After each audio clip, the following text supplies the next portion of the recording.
On est toujours dans les allées de Rennes en jeu. Je suis avec Florence de chez Cocktail Game qui va nous présenter le prochain jeu qui est Django.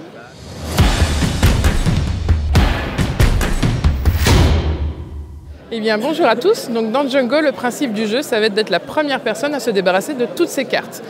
Dès qu'une personne a posé sa ou ses dernières cartes, c'est fin immédiate de la partie. Cette personne a gagné et tous les autres ont perdu. Comment est-ce qu'on va jouer? On va recevoir des cartes dans nos mains et nous n'aurons pas le droit de les trier. Nous arrivons avec nos cartes exactement comme elles sont.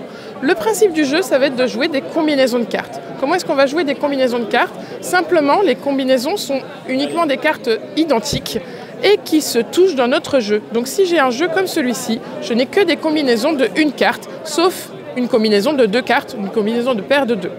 Si jamais à un moment donné j'arrive à jouer ce 1 qui est ici, vous aurez compris que mes cartes vont faire un petit hop comme ceci et je vais avoir une autre combinaison de 2 cartes. C'est un jeu de construction de main. Une fois que j'ai joué une combinaison, le joueur suivant ou la joueuse suivante va pouvoir jouer une combinaison à condition que sa combinaison soit supérieure à la mienne.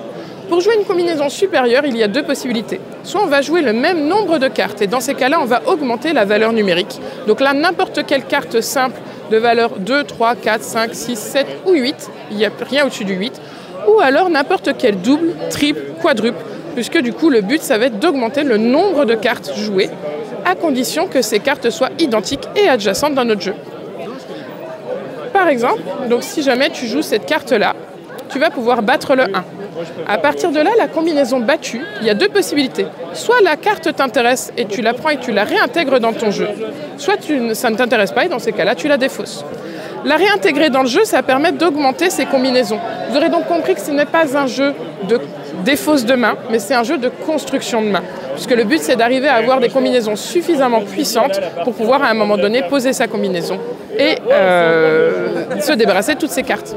On l'a intégré où on veut dans le jeu, ouais. Si à un moment donné on ne veut pas ou on ne peut pas jouer, on va pouvoir piocher une carte. Quand on pioche une carte, on a trois possibilités. Soit la carte ne nous intéresse pas, on la défausse. Soit la carte nous intéresse, on la remet dans notre main. Soit avec cette carte, on annonce un Django. Qu'est-ce que c'est qu'un Django? En fait, c'est le bonne pioche. On va piocher la carte, on va annoncer un Django. Tu peux du coup associer une carte de ta main à condition que ça batte la combinaison précédente. Et du coup, toujours pareil, la combinaison précédente va être soit réintégrée dans notre jeu, soit défaussée. Si à un moment donné, cette combinaison, personne ne la bat et que ça revient à la dernière personne qui l'a jouée, donc par exemple, là, tu l'aurais joué, la personne ici, pioche, passe, je pioche, je passe, et ça revient à toi. Dans ces cas-là, elle est défaussée et tu relances ce que tu veux.